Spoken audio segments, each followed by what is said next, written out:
solid when they not around.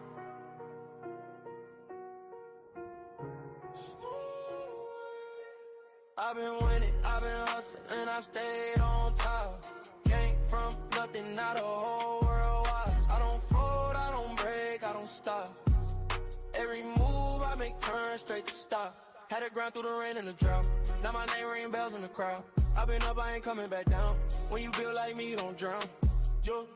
Pressure on my back, but I walk like a king. Had to learn how to boss up, not just dream. They would sleep on the kid, now they blink. Every loss made my vision more clean. I don't talk, I just let it unfold. Silence that's not allowed to glow.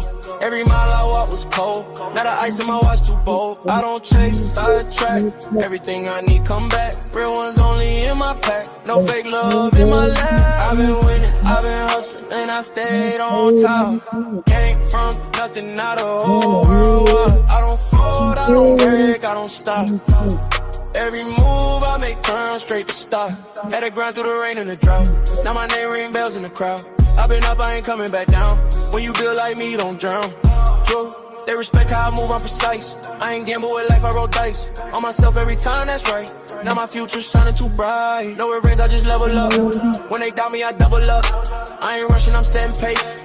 Now they follow my footsteps, trace. Ooh, I remember the days when I nothing but faith. Now I'm breaking the chains, and I'm keeping my place. I've been winning, I've been hustling, then I stayed on top. Came from nothing, not a whole world wide. I don't fold, I don't break, I don't stop. Every move I make turn straight to stop. Had to grind through the rain and the drought. Now my name ring bells in the crowd. I've been up, I ain't coming back down. When you built like me, you don't drown. Yeah, top floor, no ceiling. Still hungry even when I'm eating. Hey, what up, what up, what up? How y'all doing? Happy Father's Day to all the real fathers out here, man. Listen, this is a special Father's Day stream, all right? So the title is The Truth About Black Fathers, Debunking the Lies on Father's Day. You did? Yeah, we about to debunk all the lies that they've been telling about me and you. So, fellas, if you want to hear this, well, all I need you to do is hit the like button. Make sure you share the stream. Make sure you speak to somebody in the chat. Just come by and say, hey, how you doing? Greet somebody you might not be familiar with. Hey, we need a chat going up. Chat. Conversate. Chat. Conversate. Listen, so far we don't have number 21 people watching, but it's all good. It's going to take time to get people in the building, but I don't care.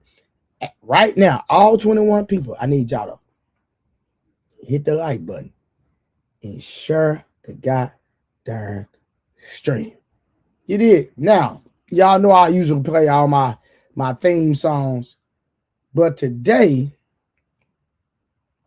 I got some special songs for y'all. Now, these are some songs I created a while back. These songs are not new. I've been creating these songs. These songs are not new.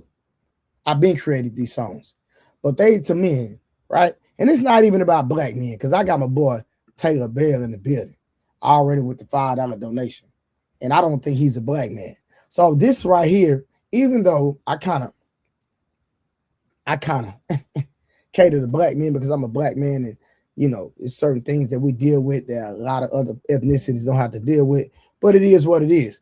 But these songs right here apply to all men. I don't care if you're Creole. I don't care if you're from Iran. I don't care if you're from Japan. You dig? I'm just letting y'all know that these songs are to men in general.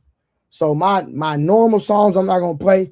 I got 3 songs for y'all, and we're going to give people an opportunity and give people time to get in the building. But in the meanwhile, I need y'all in the chat. I need y'all saying, hey, how you doing? And I'm going to do a roll call.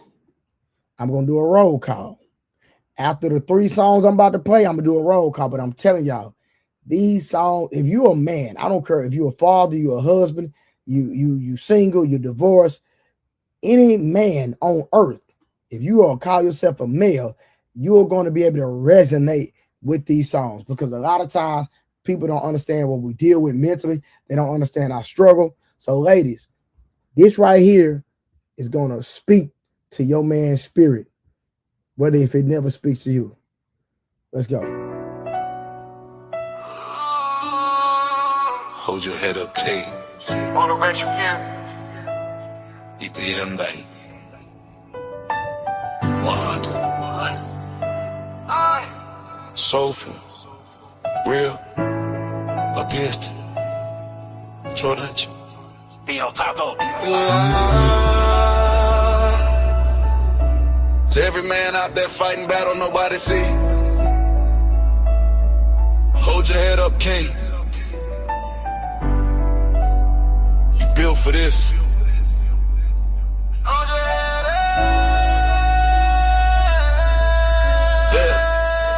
Hold your head up, King, don't you fall down. Even when it hurts, stand tall now. All that pressure only make you strong. Keep pushing, you gon' make it through it all. Hold your head up, King, it's your time. Stay solid, stay true to your mind. Keep grinding, don't quit on your way. You gon' shine, it's just part of the pain. Hold your head up. I know it get heavy when you carry the weight. Trying to feed your family, keep food on their plate. Everybody depending, ain't no room to break. But you still stand strong, that's the move you make. They don't see the nights you barely slept. All the stress you carry in your chest. You keep going even when it hurt. Put the world on your back, still put in work. You a king even when you down. Even when nobody else around. Don't let it down, take your crown. You built to rise, not to drown.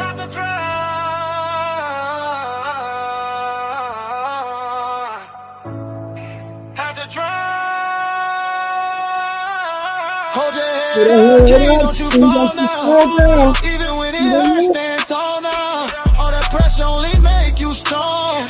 Keep pushing, you gon' make it through it all. Hold your head up, King, it's your time. Stay solid, stay true to your mind. Keep grinding, don't quit on your way. You gon' shine, it's just part of the pain. Stay true to your code, never switch lanes. Real men stay solid through the pain. It ain't easy, but it's worth the fight. Dark days always bring the light. Take care of your business, stay on your grind. Don't let anger cloud your mind. Stay focused, stay on your path. All that work gon' come back. You a leader, they watching your steps. Every move you make, it's a test. Stand firm, never fold under stress. That's the reason you gon' end up blessed. Yeah.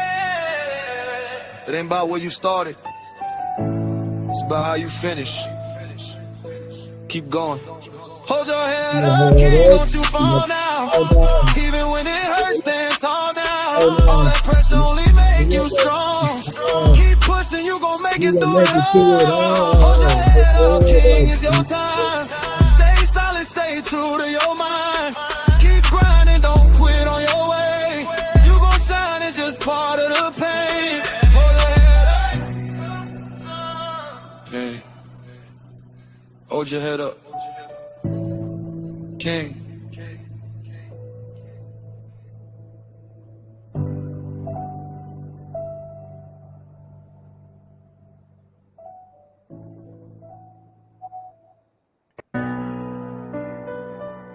Kroger. EPL money. Heart, soulful, powerful, triumphant. Yeah. They counted you out. But you stayed solid. Now look at you. They crowned it. Yeah. They crowned him. Now he's standing tall. Came from nothing, now he got it all. All that pain, yeah, it made him strong. He kept going, now he proved him wrong. They crowned him, yeah, he earned his place. Hold up. Stayed 10 toes through every phase. Now he shine, yeah, it's clear to see. He became who he was meant to be. Hold up, talk to him. I remember when they doubted daddy. Said I wouldn't make it, wasn't ready. But I stayed down, I stayed focused. Now I'm standing here and they notice. All them nights I was fighting alone, trying to build something I could call my own. Every loss turned into a lesson. Every scar turned into a blessing. I ain't fold, I ain't run, I ain't quit. Stay solid, I stood on my grit. Now I'm up and I'm leading the way. All that pain they got dreamed on display. They crowned him, now he's standing tall. Came from nothing, now he got it all. All that pain, yeah, it made him strong. He kept going, now he proved him wrong. They crowned him, yeah, he earned his place. Stay 10 toes through every phase. Now he shine, yeah, it's clear to see. He became who he was meant to be. Hold up. Yeah, it wasn't luck. It was discipline. It wasn't given. Y'all something. They crowned him, now he's standing tall. Came from nothing, now he got it all. All that pain, yeah, it made him strong. He kept going, now he proved him wrong. They crowned him, yeah, he earned his place. Stay 10 toes through every phase. Now he shine, yeah, it's clear to see. He became who he was meant to be. Yeah.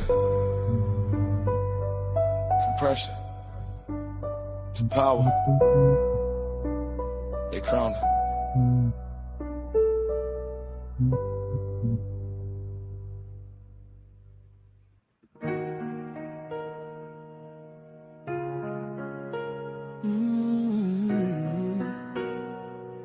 Yeah.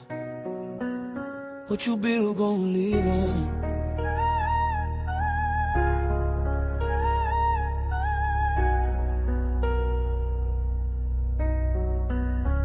Legacy lives on, it don't fade away. Everything I build, yeah, is here to stay. For my bloodline, I'm making a way. Generations eating from what I create. Legacy lives on, I done changed the game. Now my name echo when they say my name. I ain't do it just for me alone. I did it so my people could live strong. Started from a place where the struggle was normal. Dreams fell far, but I knew it was mortal. Hey, Mama told me, I created these songs 4 months ago, man. Don't do that, buddy. These songs are old, man. Used to watch how the money would These are not new songs, man. These are old, figure man. how to break all the rules. Not the streets, I'm talking systems and power. Building something that can last every hour. I ain't want just a moment of shine. I wanted something that could outlive time. So I stay down, stay focused and wise. Now I see it through generations. Everything lives on, it don't fade away. Everything I build, yeah, is here to stay. For my bloodline, I'm making a way. Look, generations eating from I what got I it all create. crazy, bro. Legacy lives on, I done changed the game. No, you ain't heard half of my music, bro. When they say my name, I No, ain't man, do I it got it just all for me crazy, man. alone. I did it so my people could live strong. Come on, man. Now it's bigger than the money I hold.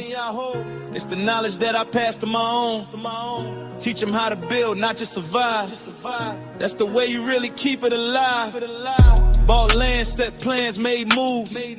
Everything structured, nothing to lose. Trust funds, ownership, equity plays.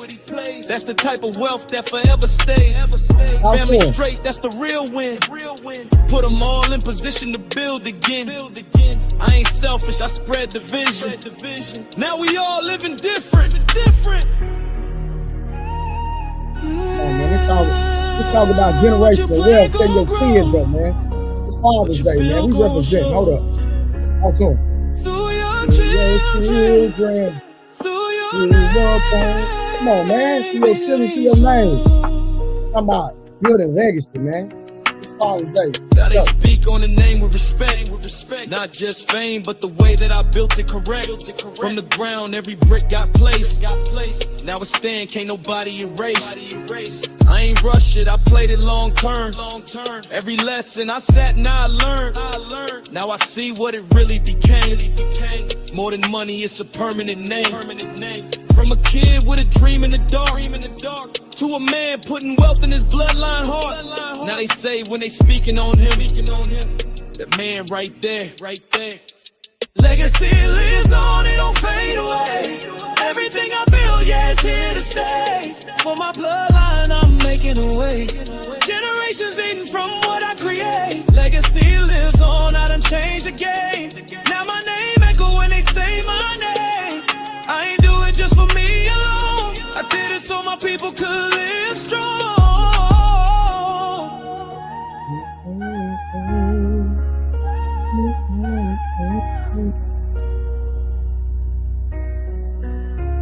Legacy.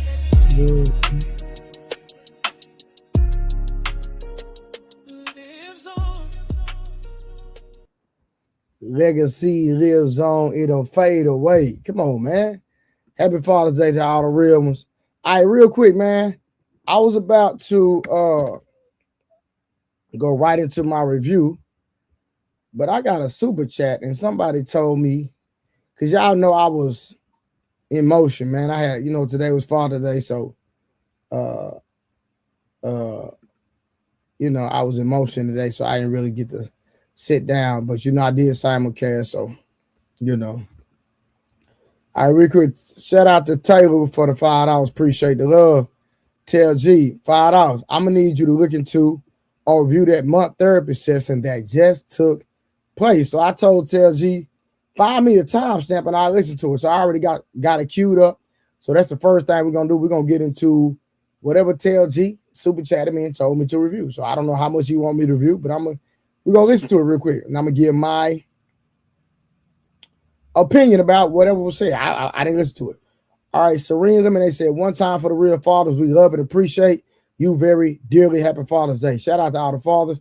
Make sure y'all put some more color in the chin. Appreciate that. All right, so Minister Misty, she sent $100 last night, came back tonight, already blessed and gave $10, and then she gifted a membership to some lucky person. We thank you for Minister Misty for all her giving. Then Tell G came back with the $6, said, go into the 6 hour and 26 minute and 30-second mark.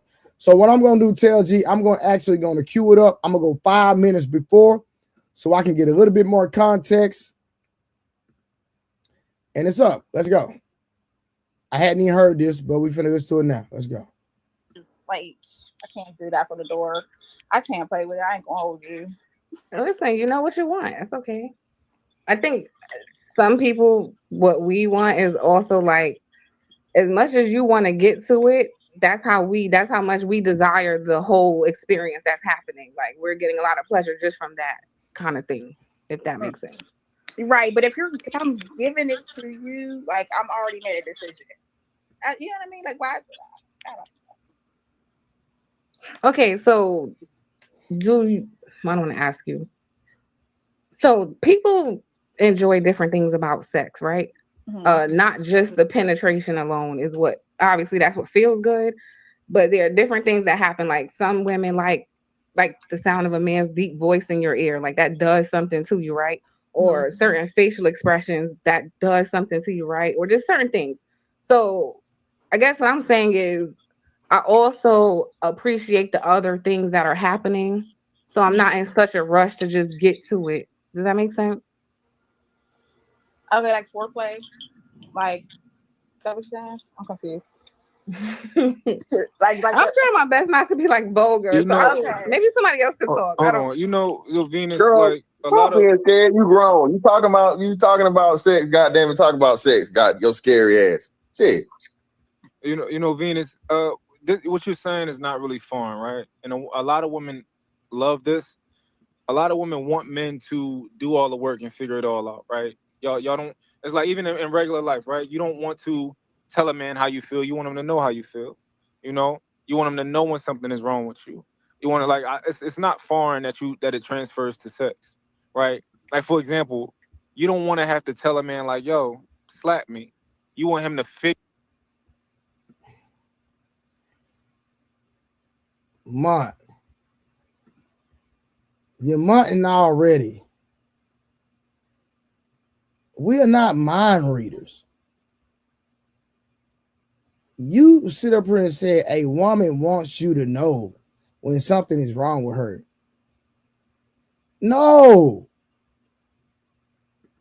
If something is wrong with you or something is bothering you, you come tell me. I'm not a mind reader. I don't even desire to be a mind reader. So no, any woman that wants you to sit up and figure out when she's in her feelings is going to end up manipulating you. She's going to end up emotionally abusing you, and you're going to end up a sucker.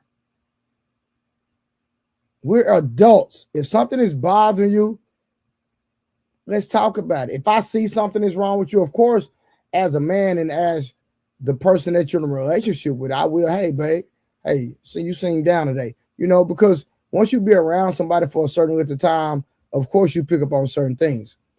But at the end of the day, right? So at the end of the day, there's going to be times in your relationship when there's going to be things going on with your spouse that you're not going to know, depending on what it is. And if something is bothering you, just come communicate it. Because a lot of times when you don't communicate it, you're going to communicate it to an outside voice, which a lot of times is going to be detrimental to the relationship. That's one thing. That's one of the things that I did in my marriage that I regret, and I know for a fact I messed up at is when something was on my mind, I would call certain friends. I would vent to everybody except for my ex-wife, right? But at times, I thought things was wrong with her, and there was absolutely nothing wrong. You understand what I'm saying? So I just believe that when you're in a relationship, you need to build that bridge of communication where y'all communicate with each other effectively all the time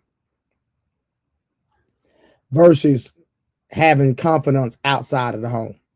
Because regardless, even if there's an issue in the home or issue with your spouse, even if you communicated with somebody else, you still got to come back and deal with it with the person that you in the house with. So from my experience, the best thing to do is to go to that person initially. Whether they like what you got to say, whether it's a hard truth, etc. Just go ahead, have a conversation, and talk to that individual.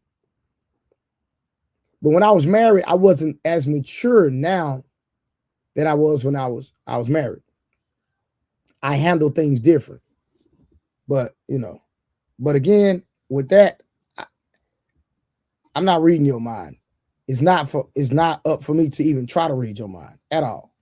So I'm not going to try to figure out when something is wrong with you. If something is wrong with you, just come tell me. It's that simple.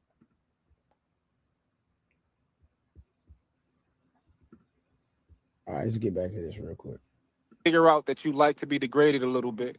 So, a little bit, So I totally understand. And the problem is you want all niggas to be super niggas like me. They not that perceptive. Like you got to tell them what to do. That's not my experience. Some men don't really need to be told what to do. Okay, so they're good at what they do. What's the percentage of men that you experience that need that just knew what to do?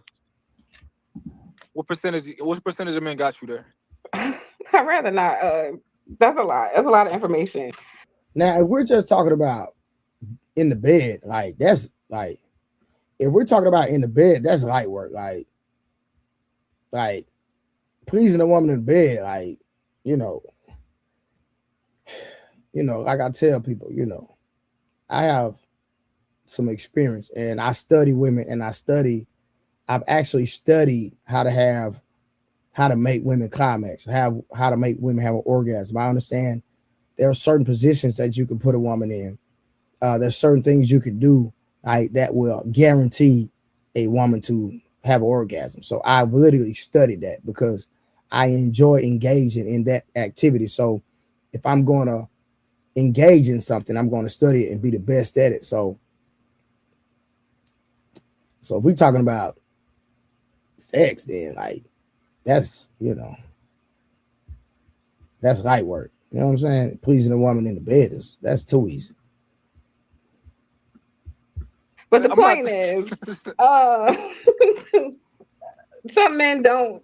I don't know. Some men don't need to be like Probably direct. 90% of men for most women don't get them to that point. Now That's what they say. I That's agree the with Mont on that. statistic. They Yeah, say that's like, what women. go ahead, Francis. Yeah, man. Shout out to Mont, bro. Yeah, man. Listen, man. Venus, stop being fucking scary, girl. You grown. Okay. Listen. Most women don't know what they fucking body likes. And shout out to Shorty Tori. Tori saying pretty much like, and what she's alluding to, she pick a lot of niggas that don't know what to do with a woman. Sound like a lot of men that don't know what to do with a woman. That's easy. For a man that understand most every woman's not the same, but it's simple dynamics, right? It's certain things and pleasure points that every woman has on her body. That's a fact. And of course, you're like, it's going to be some differences, so on and so forth, right? But again, it's a basic formula. The box. So if you constantly got to tell a nigga, hey, bro, get out of my ear or whatever, that's or wrong hole type shit. It's just like, y'all, you know what I'm saying? Y'all not really good pickers when it comes to the men that understand the art, right? Y'all keep saying experience, but the shit is more like art if you really understand. And it's different. See, y'all heard me say I studied the woman's body. So the anatomy inside the box is the anatomy. So if you understand certain positions that you can automatically put a woman in, you're going to get that. You're going to get that. You're going to get her to go there all the time. Fellas, study the box. The box has an anatomy. I'm giving y'all game. This is something I did years ago.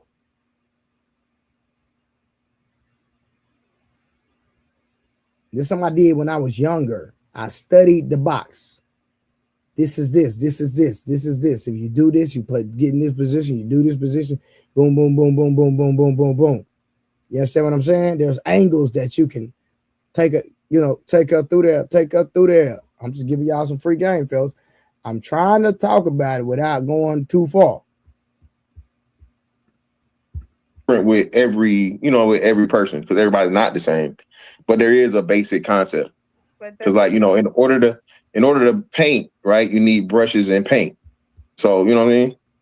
Everybody is different. Every woman is different. Like, so I never said that they was terrible. I'm just saying, I just know what I like, and I'm just going to be upfront about it. So I'm not little baby, I hear the disappointment in your voice, baby. I hear it, baby. I'm telling you, this it's sad. It really is. Yeah, when some niggas start saying baby like that, so ridiculous. I'm telling you. I'm telling you. Listen, man. It is so sad, but at the same time, it's like fun, right? For a woman to be over 30 and she never really had her body unlocked.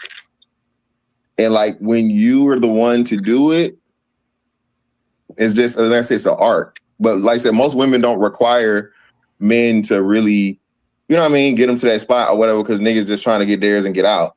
But then at the same time, she don't know what she likes because Tori talking about putting time limits on shit. There's not no time limit, baby. It's an experience. All right, we gotta go through this. I gotta talk you through some shit. You feel me? I gotta tell you what you like. All right, even though you may think you might not like it. Now, of course, not no crazy wild shit. Hey, tell G real quick. Now you asked me to review this. I just want to know how much of this did you actually want me to review? Because right now I'm listening to it. And I'm just, I'm trying to figure out what angle. And I'm going to listen to a little bit more. But if, like what was the main issue in this that you wanted me to listen to? What was the specific subject? What was the point of reference? Like, I need to know what was going on in this conversation where you wanted me to review it.